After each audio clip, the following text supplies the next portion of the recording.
Seja bem-vinda, bem-vindo à primeira aula do curso de Iridologia, Método Olho na Saúde. Eu sou João Mesqua, desde 2010 eu trabalho com a iridologia e tenho essa honra de compartilhar o conhecimento aprendido. Graças a essa técnica, superei desafios pessoais, como dificuldade de dirigir, dificuldade de relacionar comigo mesmo, com outras pessoas. Essa técnica, a iridologia, me fez entender as pessoas por dentro e isso me ajuda muito no meu dia a dia. Isso também valoriza o que as pessoas têm de bom. Enfim, todas essas técnicas foram desenvolvidas e juntadas, agrupadas no método Olho na Saúde, que é uma exclusividade do Instituto A Qualidade de Vida. E agora você vai ter essa oportunidade de aprender esse conteúdo criado aqui no Brasil. Nossa metodologia é: primeira perna, revisar a teoria, e a segunda perna, praticar essa teoria aprendida. Só assim você vai caminhar sem mancar, você vai desenvolver o seu modo de trabalhar, de aplicar, de ajudar as pessoas ao seu redor e ajudar a si mesmo. Primeiro você tem que se ajudar para depois ajudar os seus semelhantes. Preste bastante atenção durante essa aula. Então é fundamental que você pegue um papel, uma caneta, anote aquilo que eu estou falando. E isso vai fazer com que você cresça o seu conhecimento, faça com que você desenvolva na área de terapias naturais, como é o caso da iridologia, que é o exame de naturopatia mais eficaz.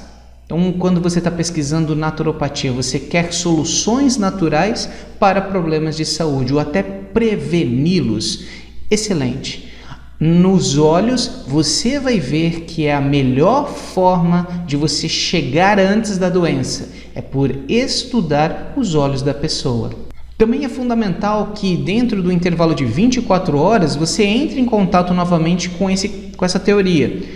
Trabalhando com ela, quer seja criando alguma história, quer seja você ensinando outra pessoa, conversando com ela. Isso são algumas técnicas de estudo a fim de você memorizar. Então, durante essas 24 horas, revise esse seu material, as suas anotações, converse com outras pessoas, compartilhe esse vídeo. Se você ainda não se inscreveu no nosso canal, pode se inscrever, youtube.com/aqualidadedevida.com. E você que está nesse caminho de aprender a iridologia, eu tenho algumas recomendações para você. Então, programe um dia e horário fixo na semana, nem que seja pouco tempo, 15 minutos, 30 minutos.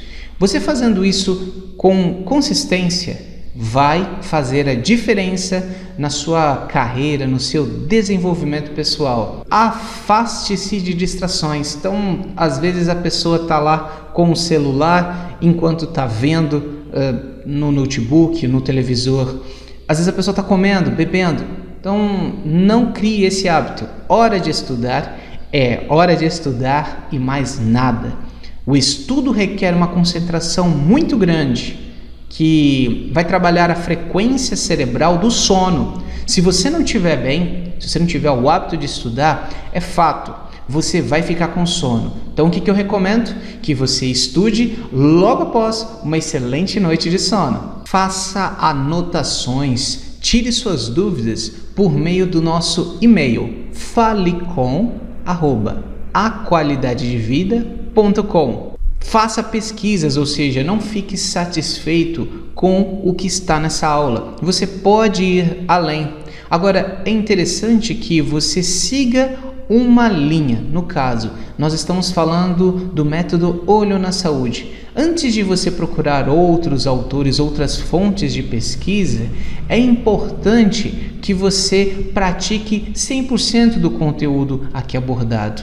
Porque qual que é a nossa tendência como terapeuta?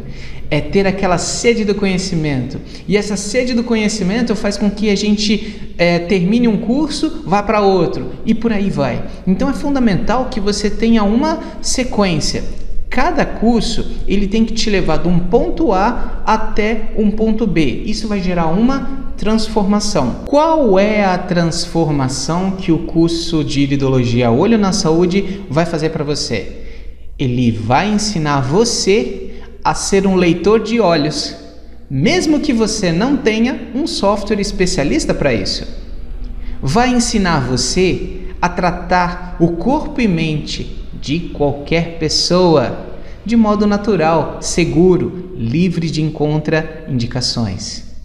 E também vai te capacitar a abrir o seu consultório de terapias naturais, ganhando a partir de 3 dígitos por um exame que dura cerca de 30 minutos.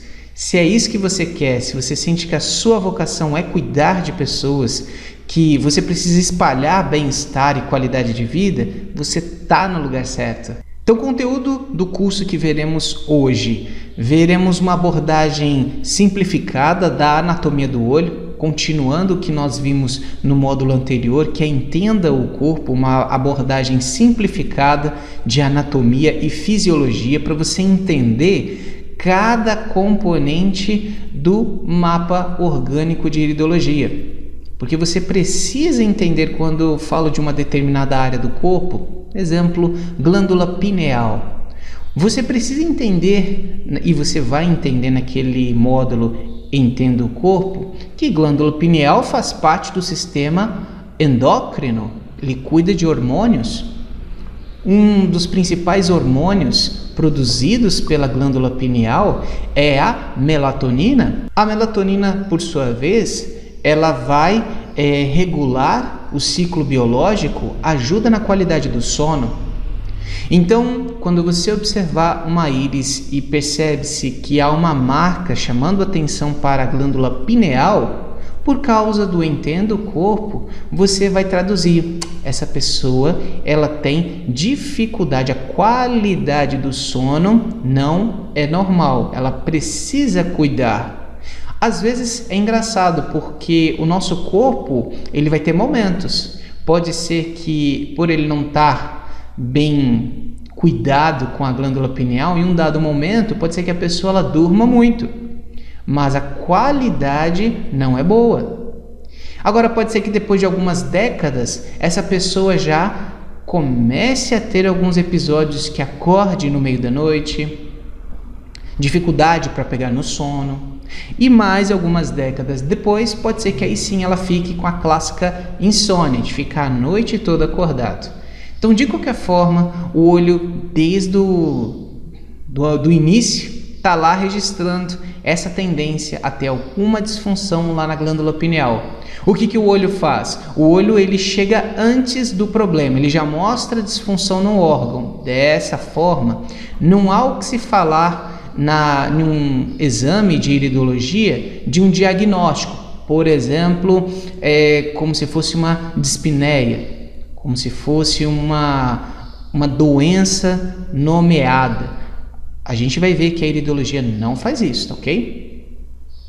Então, depois da anatomia do olho, vamos falar sobre os componentes, as estruturas principais da íris, que é o que vamos analisar durante o exame da íris, a história, como tudo começou, iridologia moderna. Então veremos em especial sobre a questão da escola norte-americana, quais foram os impactos da escola norte-americana para entender o corpo.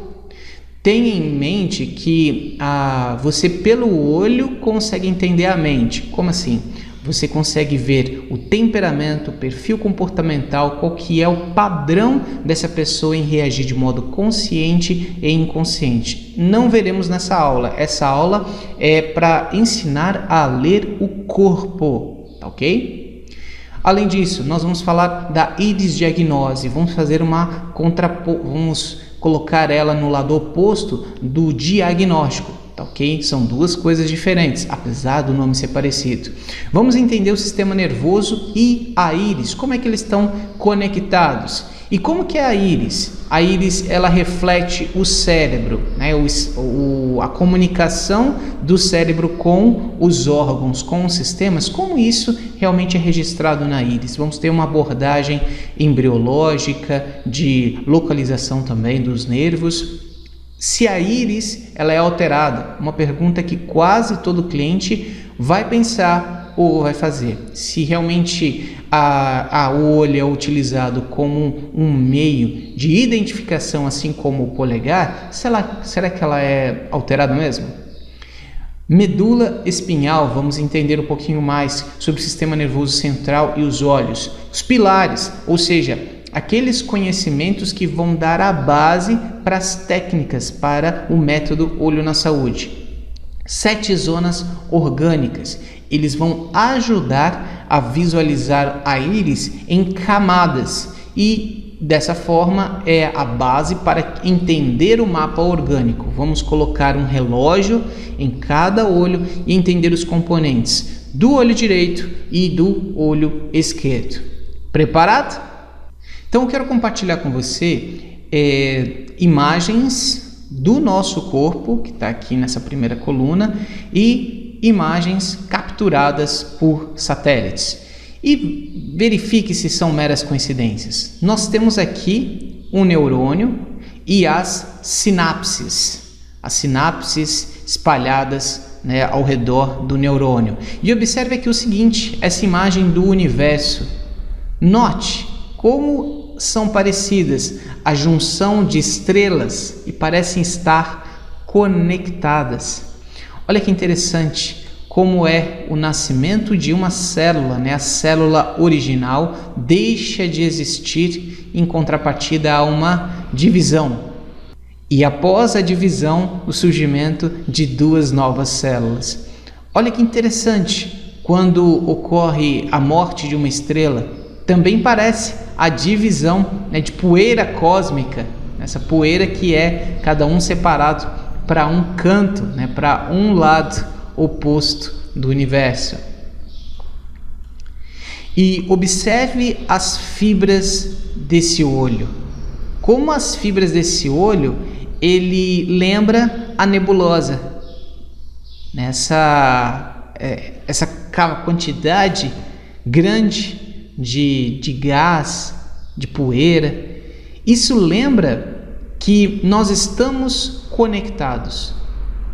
Entenda que no olho você é uma representação pequena do seu corpo, mas está tudo lá.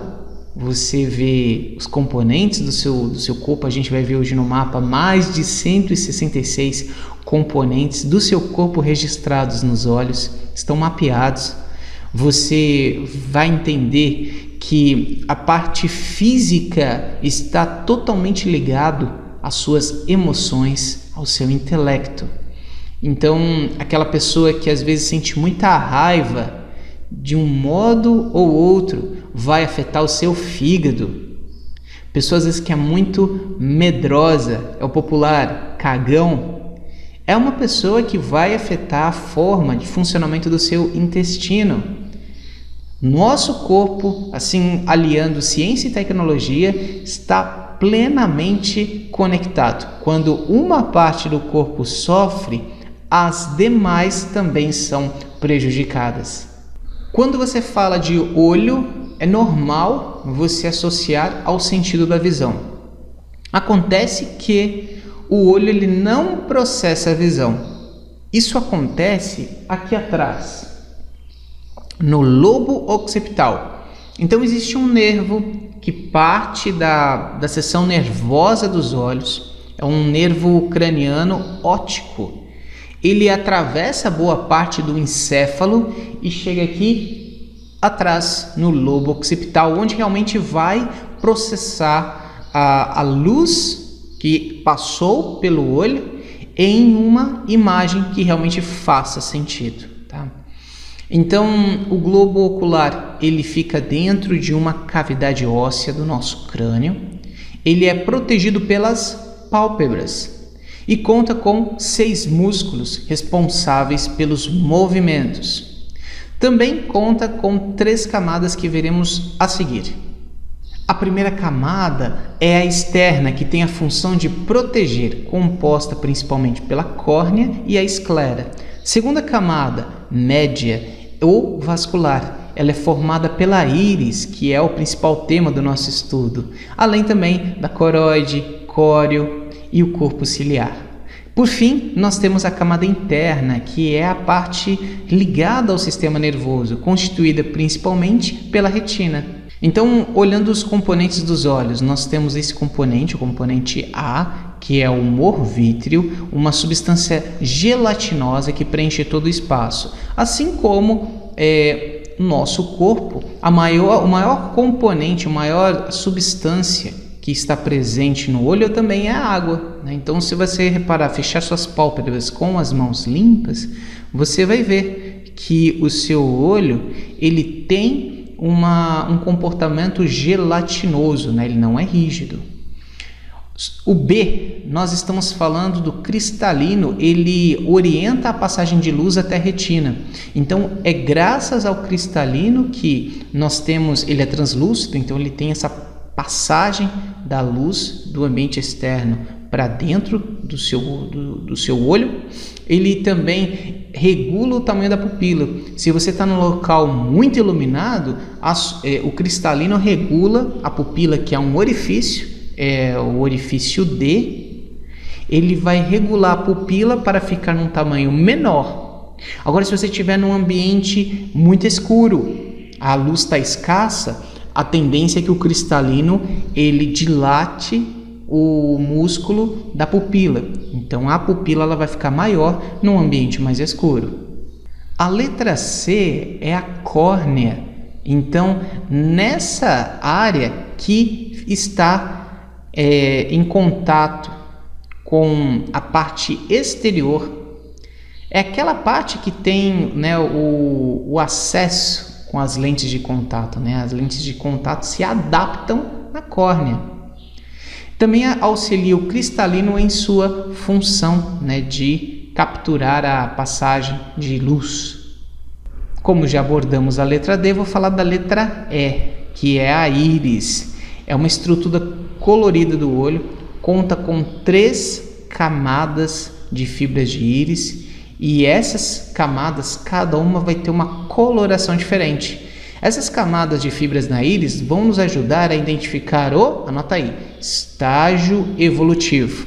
Graças a essas 3 camadas de fibras na íris, eu consigo saber se aquele órgão está passando por um processo agudo, subagudo, crônico ou degenerativo.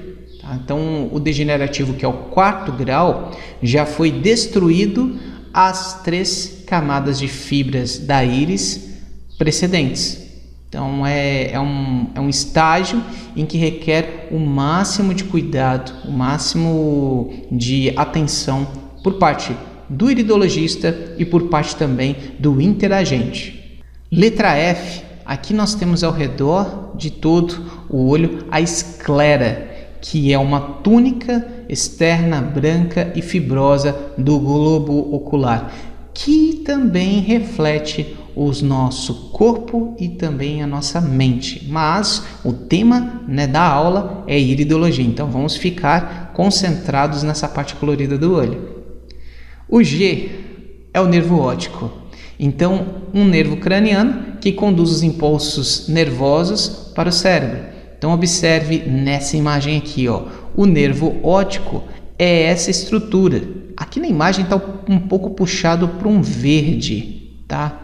Então, esse Vzinho aqui é o nervo óptico, um nervo craniano que entra em boa parte do cérebro, do encéfalo, e é processado nessa região aqui, ó. Seria nessa parte aqui do lobo occipital.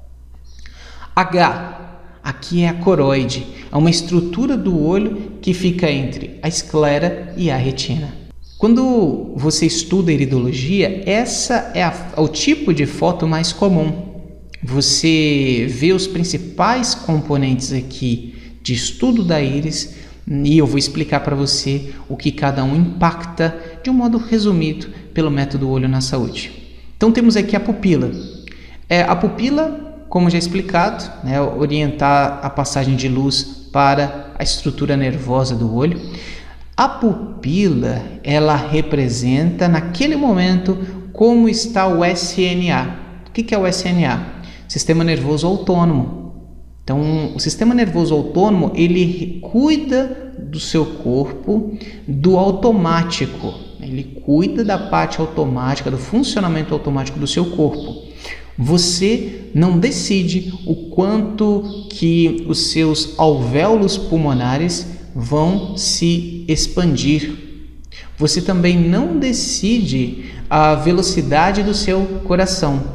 O seu coração reage, se adapta às suas necessidades, mas você não consegue controlar uma acelerada de coração ou uma reduzida dos batimentos cardíacos. Você não consegue fazer isso. Quem cuida disso é o sistema nervoso autônomo. Então, dependendo do tamanho da pupila, se a pupila estiver grande, eu vou ter um predomínio do sistema nervoso autônomo simpático. O sistema nervoso autônomo simpático, ele é acionado quando o corpo está numa situação de perigo. Aí ele tem uma decisão de lutar ou fugir. Tá? Então essa é uma tendência que a pessoa sinta no corpo dela. É a mensagem que ela está passando para todas as vísceras. Uma situação de perigo entre lutar ou fugir. Agora, se for o oposto, a pupila está num tamanho pequeno, aí nós estamos falando de uma miose, um predomínio do sistema nervoso autônomo parasimpático. Então, para que serve o parasimpático? É em situações de paz, relaxamento. Nessa situação, a pessoa ela vai ter uma desaceleração dos órgãos, uma adaptação, na verdade, às situações de relaxamento. Alguns órgãos não desaceleram, como é o caso do intestino. Ele funciona mais quando há um predomínio do sistema nervoso autônomo parasimpático.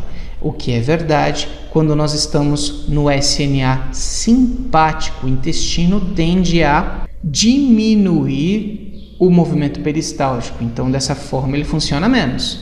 Além disso, a pupila pode mudar o posicionamento. Ela pode se aproximar da região nasal, ela pode se aproximar da região temporal, pode descer, pode subir. Cada mudança de posição da pupila indica um desequilíbrio de um órgão.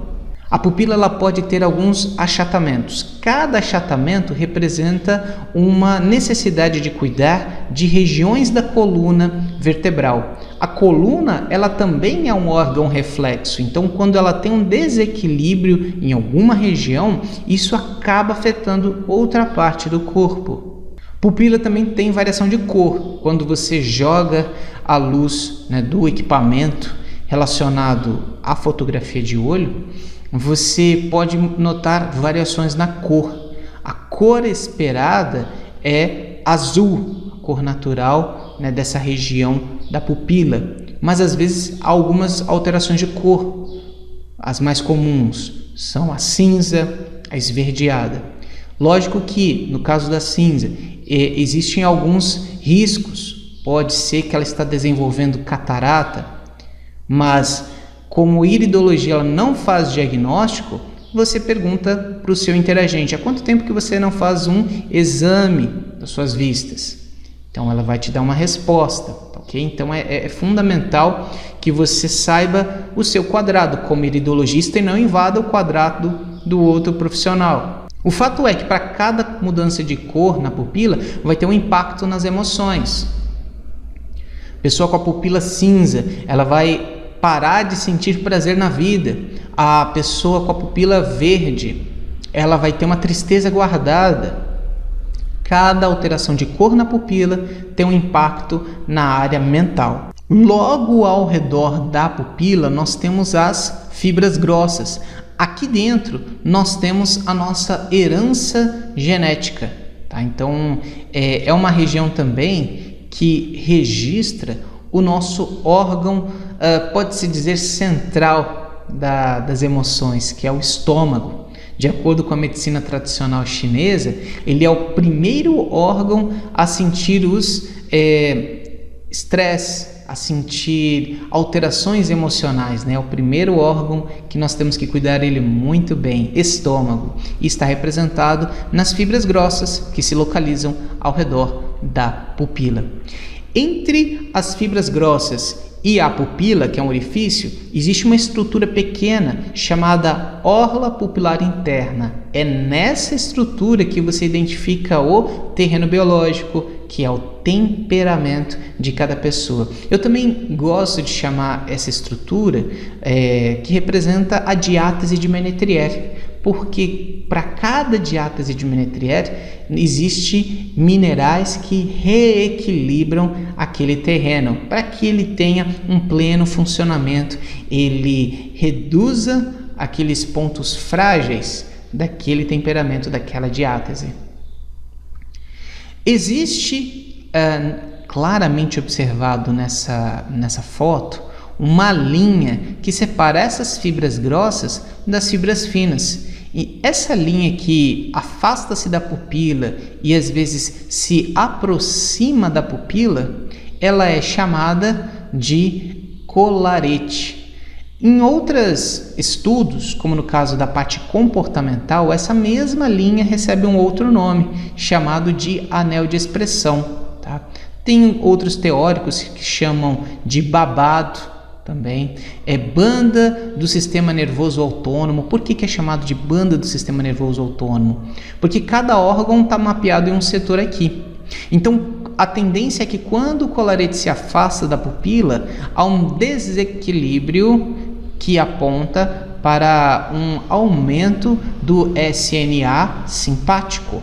Quando há o oposto, quando há uma constrição, o colarete ele se aproxima da pupila. Então, nessa área há um predomínio do sistema nervoso autônomo parasimpático. Então, é um órgão que tende a reagir melhor em situações de relaxamento. Já o outro órgão, ele tende a reagir melhor em situações de perigo, lutar ou fugir.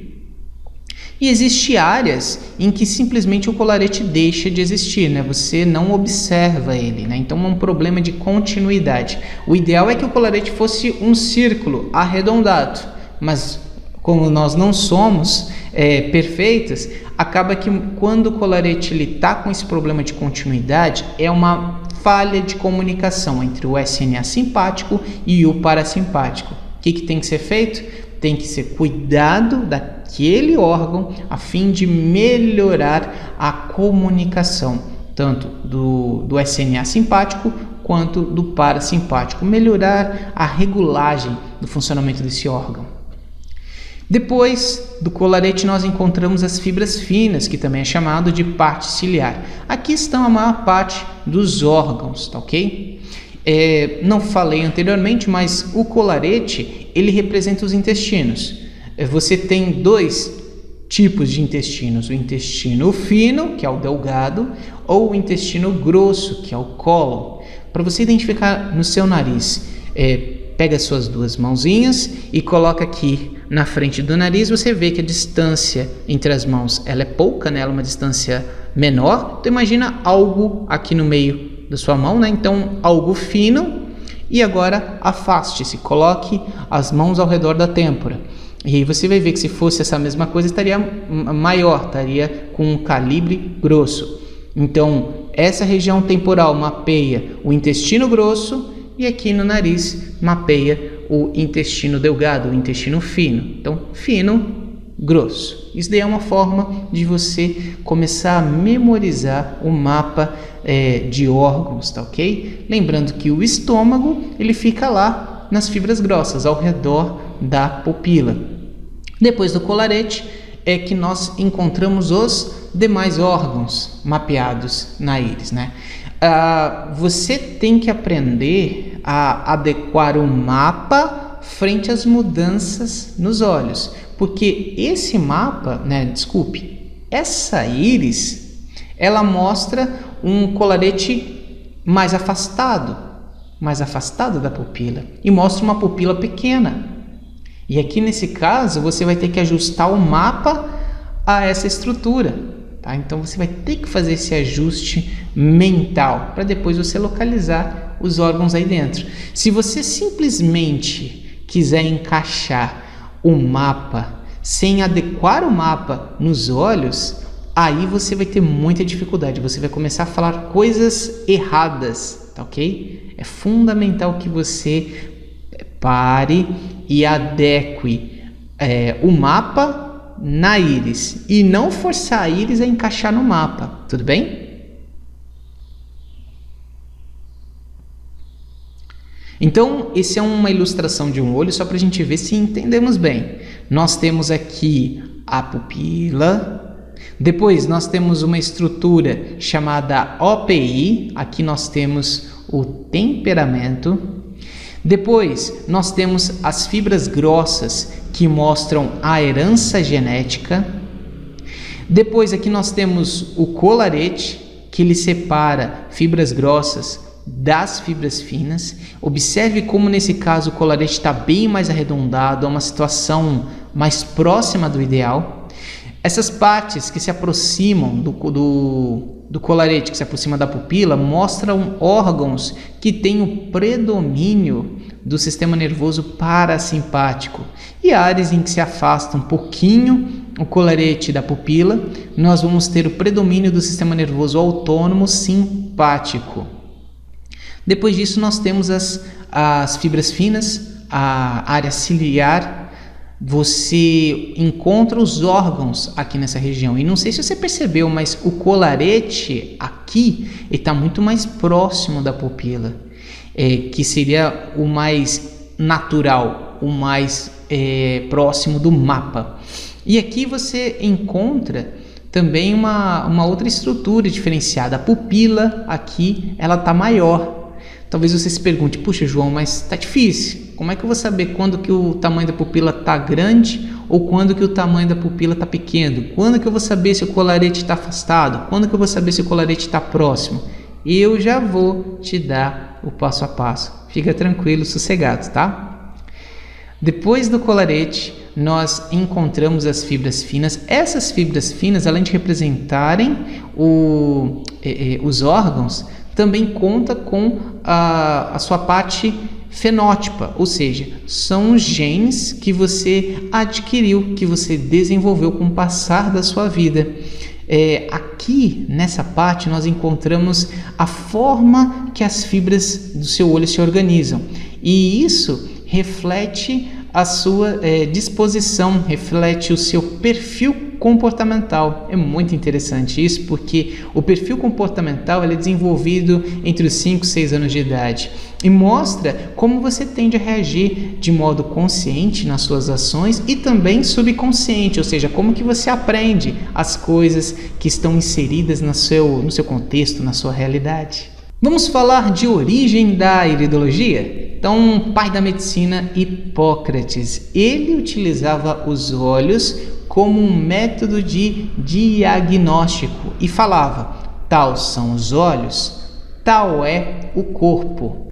Nós temos o registro de duas pessoas importantes, tanto no Evangelho de Lucas quanto no Evangelho de Mateus, o registro de Jesus Cristo associando a lâmpada do corpo, identificando que a lâmpada do corpo é o olho, e falando também com respeito à claridade, né? Se o seu olho for luminoso, quão grande é a luz dentro de você. E se seu olho for escuro, tiver escuridão, quão grande é essa escuridão dentro de você. Inclusive, dentro do Evangelho de Lucas, que era médico, Lucas 11, 34, 35. Abre lá sua Bíblia e você vai conferir o registro. E também em Mateus capítulo 6, os versículos 22 e o 23. Essa questão de cor dos olhos, para você não fazer mau juízo, não quer dizer que um olho castanho escuro ele é pior do que um olho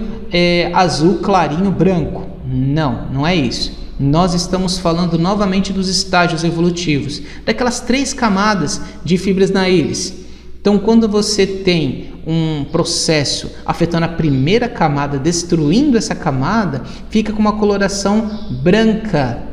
Quando você tem um processo que já chegou e destruiu todas as 3 camadas, ela fica com uma coloração preta, que é o estágio degenerativo.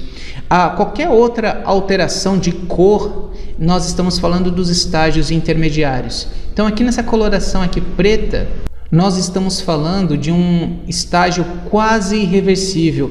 O grau de vitalidade no órgão ele é muito baixo. Pode ser que a pessoa faça exames de imagem e o órgão está tudo normal. Mas como assim? O órgão está numa coloração preta e a pessoa faz o exame e está tudo normal. Como assim? Será que realmente a iridologia ela não funciona? Veja pelo lado sutil das coisas. Você não tem que confirmar os exames que a iridologia faz, porque a iridologia ela chega antes da doença e tá tudo bem. Os exames eles servem para diagnosticar doenças, não servem para agir preventivamente. Então, na iridologia você viu um órgão de coloração preta, foi feito o exame, está tudo certinho pelo órgão, graças a Deus. Cuide daquele órgão, porque aquele órgão, por ele ter uma vitalidade baixa, ele prejudica os outros órgãos. E às vezes não necessariamente órgãos vizinhos. Às vezes podem ser órgãos distantes, mas que por causa desse desequilíbrio são comprometidos. O clássico exemplo é o fígado. Se uma pessoa tem problema no fígado, mesmo que ainda seja num nível sutil, isso acaba prejudicando os outros órgãos e ela acaba sentindo muita raiva.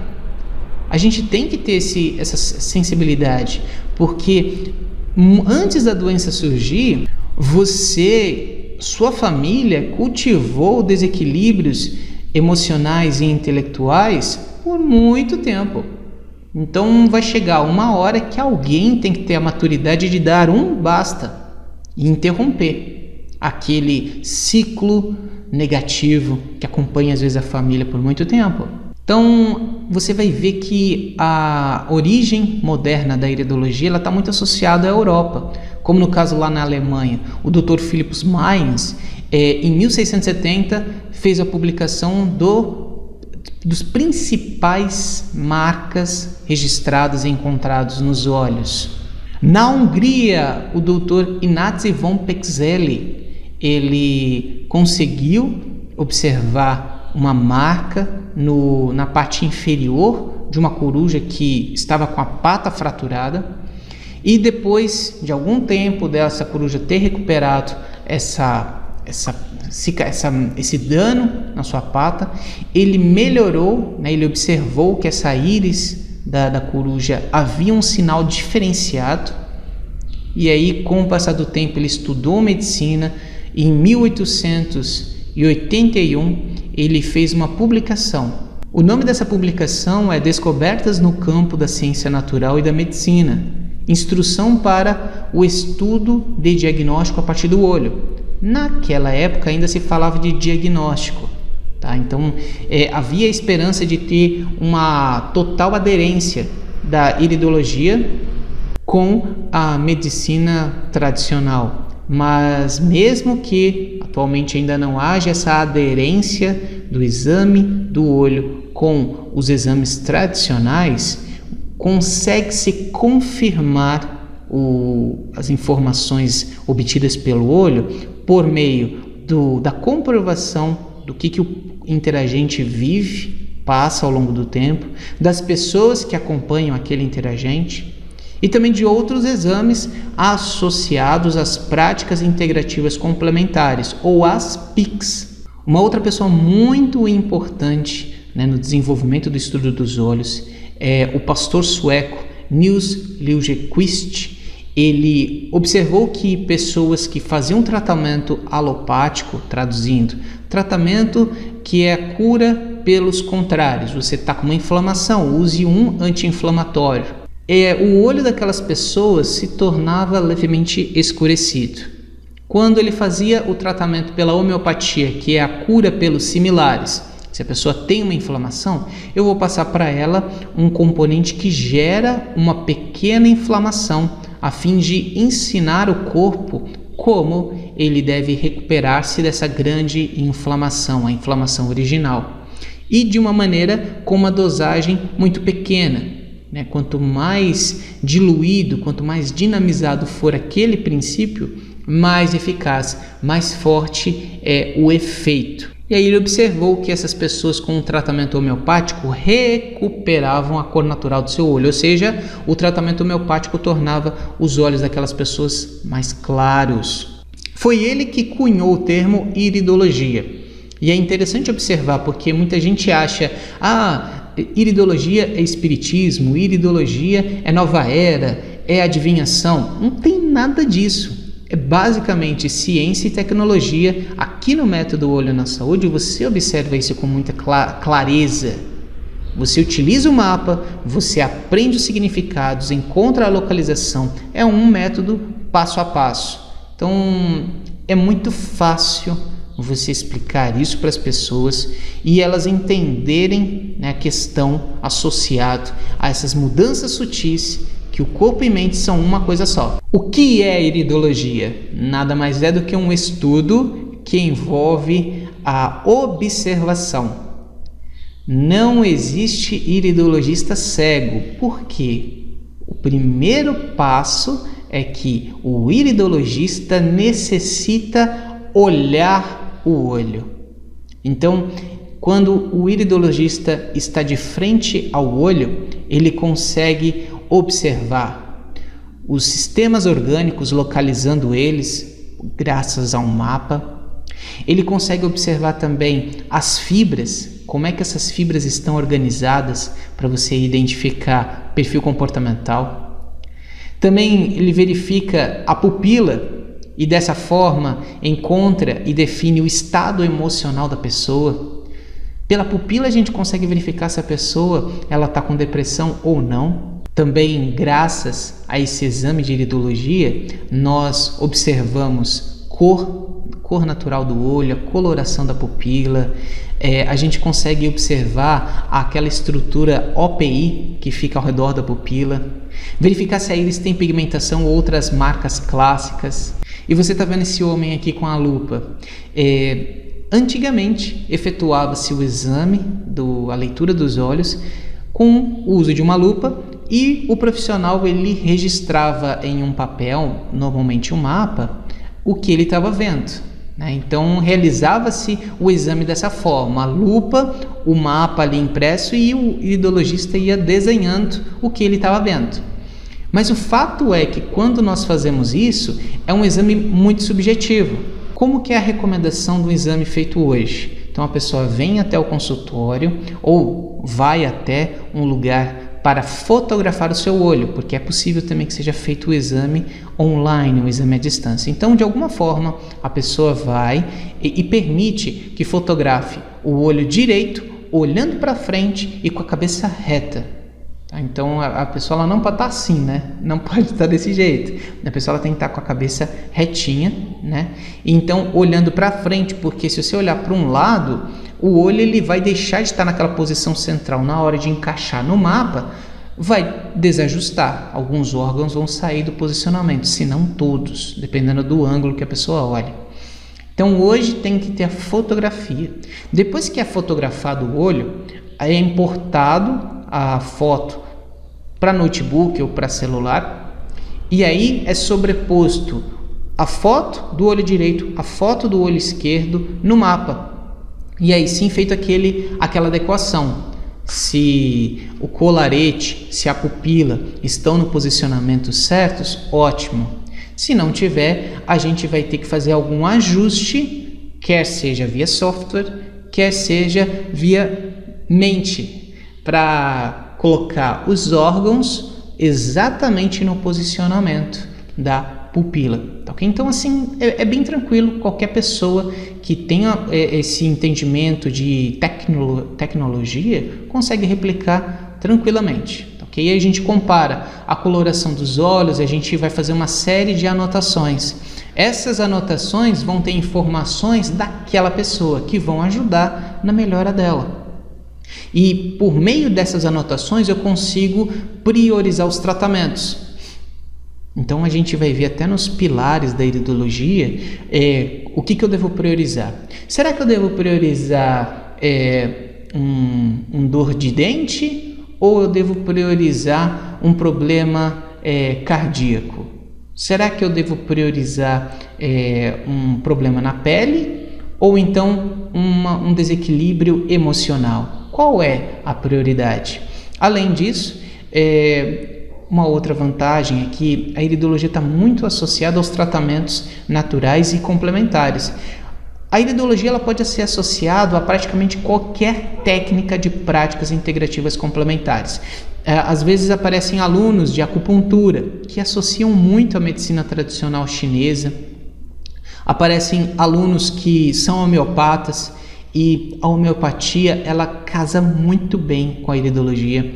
Aparecem nutricionistas e, de fato, o olho ajuda a personalizar a alimentação para fortalecer os órgãos. Aparecem pessoas que têm o desejo de se tornarem naturopatas, terapeutas holísticos, mas atualmente não são de outras áreas, também tem. Temos psicólogos e coachings que conseguem trabalhar na área mental, mas que necessitam de alguns testes, de alguns exames para conhecer o perfil comportamental daquela pessoa. Pelo olho você fica isento, você está dispensado desse discurso do paciente, do interagente, Você tirou a foto do olho e você consegue identificar as necessidades daquela pessoa.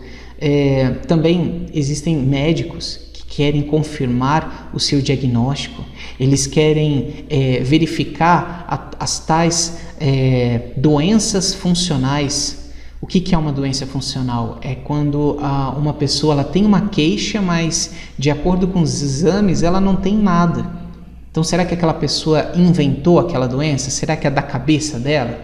A gente tem que separar as coisas. Tem gente que cria doenças porque é a única forma que ele tem para chamar atenção. Mas entenda que as doenças funcionais não são isso.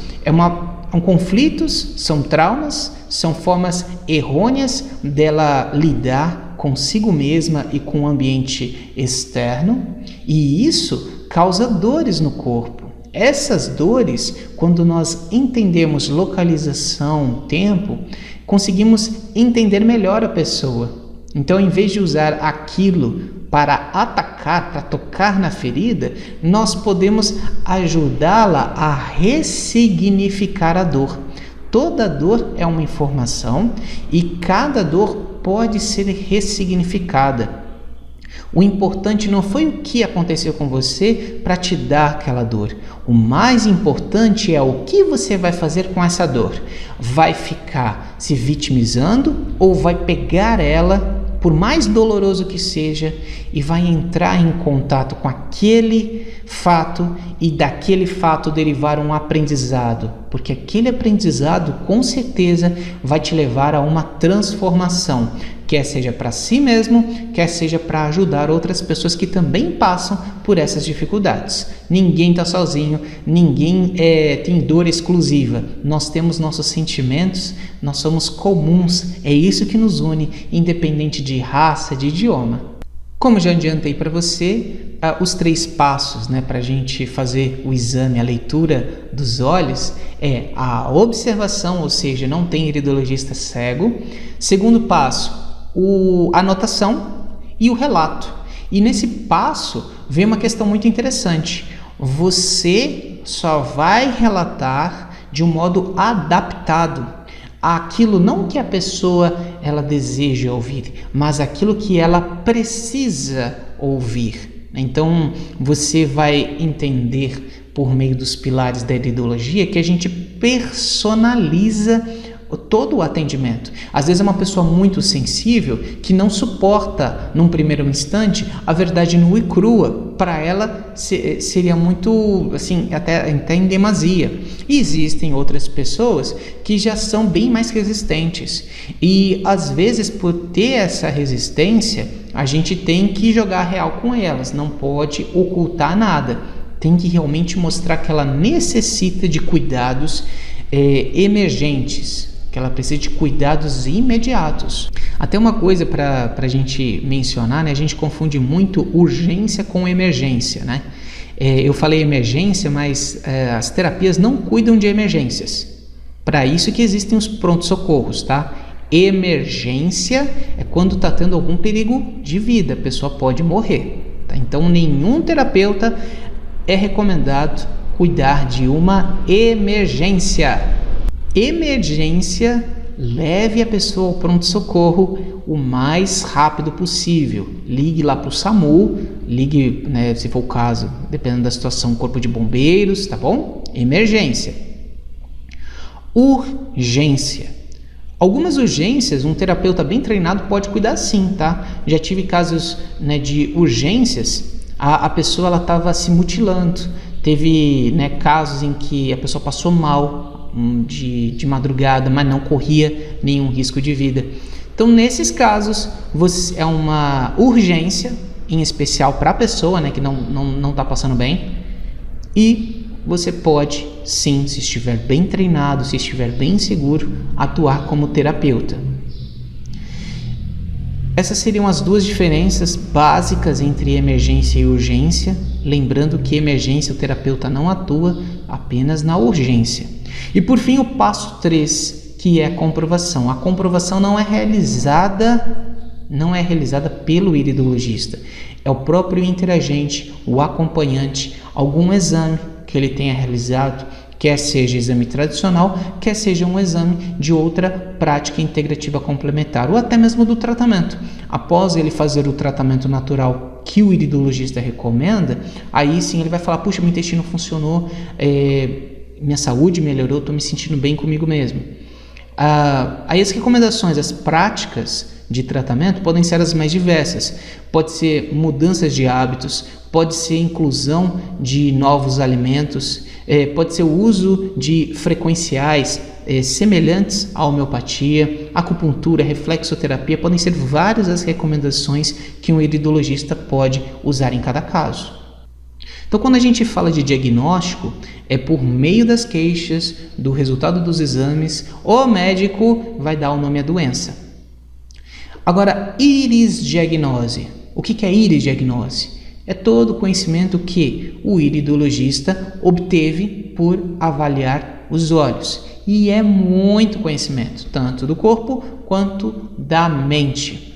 Então, o fato é que ninguém pode viver sem diagnóstico. Ninguém pode viver sem diagnóstico. E as pessoas que tenham acesso à irisdiagnose, com certeza vão ter um aumento do autoconhecimento que vai acelerar o desenvolvimento pessoal e também vai ter a possibilidade de se adaptar à sua alimentação, vai poder cuidar preventivamente de órgãos que já são frágeis por natureza.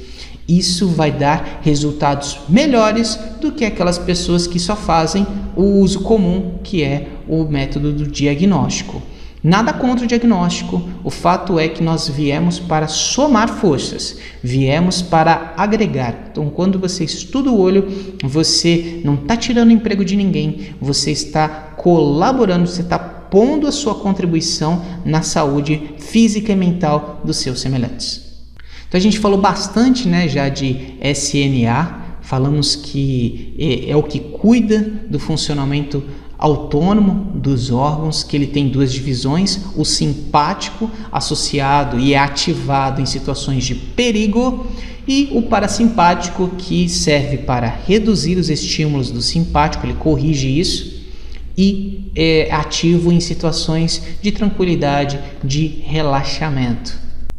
Uma pergunta que muita gente faz, tá, mas espera aí, me explica um pouquinho como é que esse olho ele registra essas alterações. Então, é sabido que o cérebro ele se comunica, coordena todos os órgãos do corpo, porque ele, junto com a medula espinhal, fazem parte do sistema nervoso central. Esse sistema nervoso central ele tem uma série de nervos espinhais, nervos cranianos, que fazem comunicação bidirecional, tanto enviando informações quanto recebendo, graças a nervos aferentes, a nervos eferentes.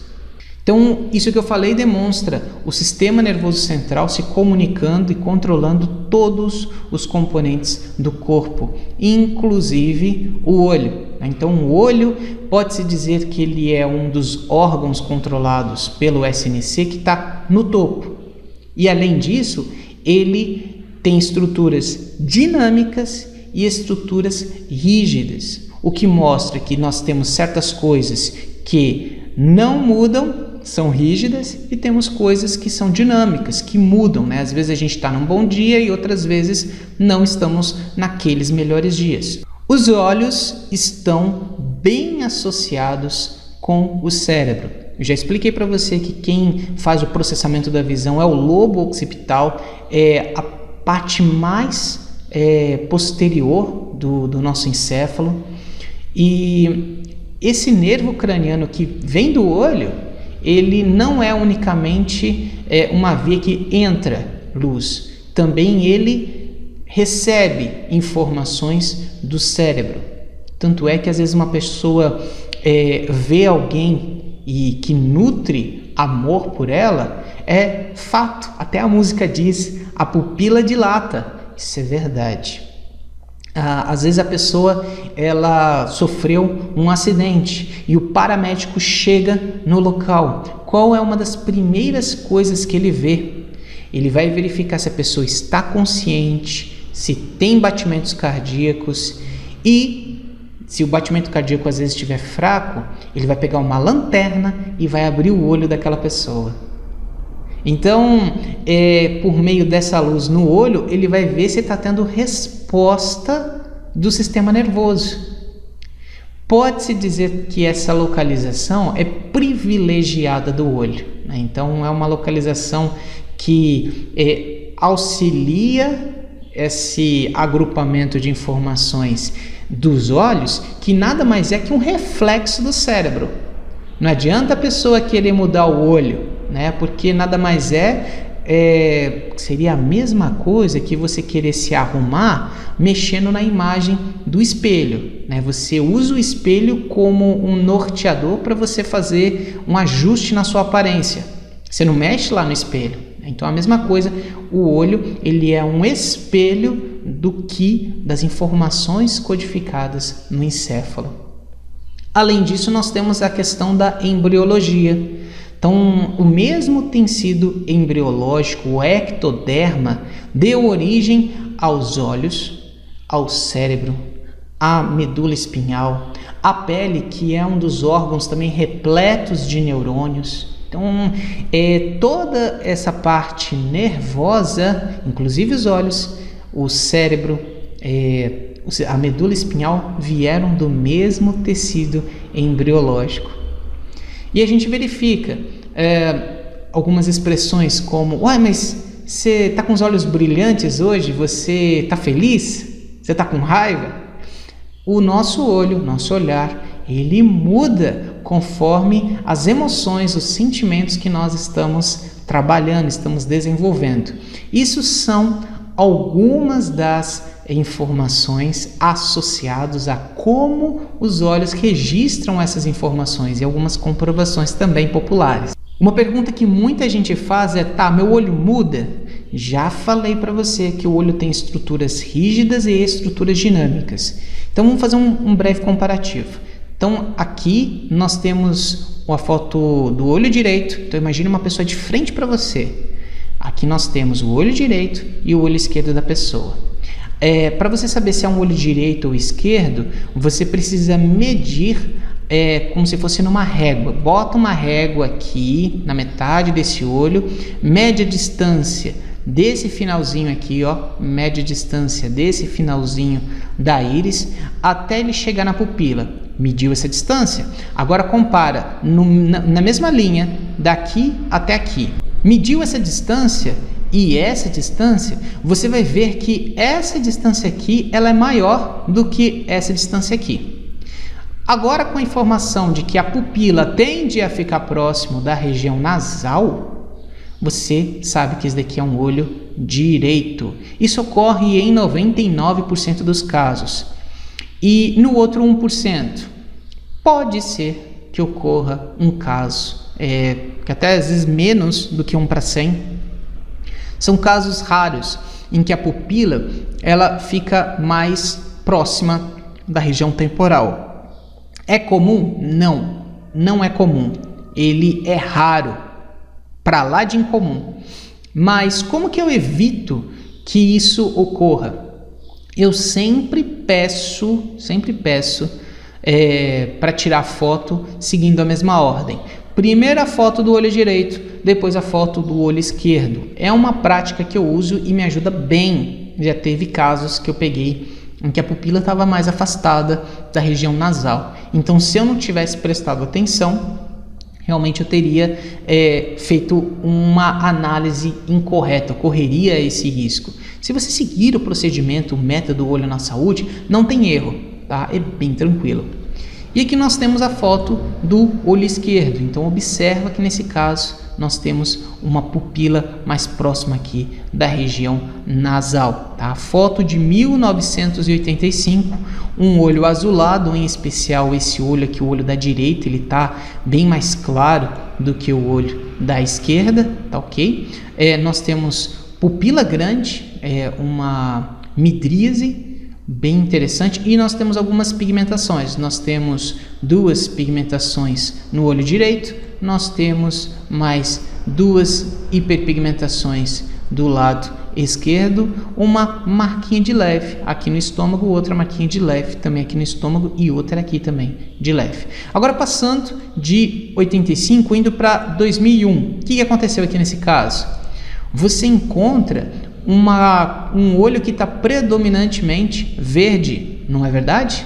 Então, em vez daquele olho azulado, nós temos uma coloração aqui verde, amarelada, né? Dado esse aumento desse amarelado que já existia aqui em cima, mas foi espalhado. Então, se você pega uma tinta, a cor azul com a cor amarela, você vê que dá o verde, entende? Então, essa mistura cromática indica um aumento de catarro. Esse catarro não é só o catarro que a gente conhece originalmente. Ela atrapalha a secreção, atrapalha a forma do organismo em produzir fluidos. Por que isso ocorreu? Devido a uma má alimentação, o abuso de alimentos refinados, falta de alimentos alcalinos, o mau funcionamento dos canais de eliminação. Então são alguns indícios de que essa pessoa teve um acúmulo de toxinas e essas toxinas estão dentro do organismo, prejudicando o corpo e prejudicando a mente também. Outra forma também de identificar é o aumento dessas hiperpigmentações aqui no olho esquerdo, né? Nós tivemos aumento, essa hiperpigmentação não existia, né? E um aumento das que já existiam. Aumento e escurecida também. Quando nós temos um escurecimento, isso indica, conforme os estágios evolutivos, que a doença está ganhando terreno, que o órgão está perdendo vitalidade. E órgãos de baixa vitalidade acabam prejudicando outros órgãos. No olho direito, nós encontramos também outras marcas, né? Então, nós verificamos outras marcas aqui. Aí, vou te perguntar, qual é o olho que você acha que está mais doente ou que está com os órgãos mais afetados, com menor vitalidade? O de cima, mais claro, ou o de baixo, mais escuro, com mais pigmentações? Se você respondeu o de baixo, ele está com menor vitalidade, você está certo, está correto. Parabéns aí. Porque nós temos essas hiperpigmentações, cada uma localizada num órgão diferente, e eles mostram que eles foram afetados, que a vitalidade desses órgãos caiu, porque há um acúmulo de toxinas, né? A quantidade de toxinas aqui nesse corpo é maior em 2001 do que em 85. Se você for comparar o seu corpo, né, a água do seu corpo, com um aquário, nessa pessoa aqui, a água do aquário está suja.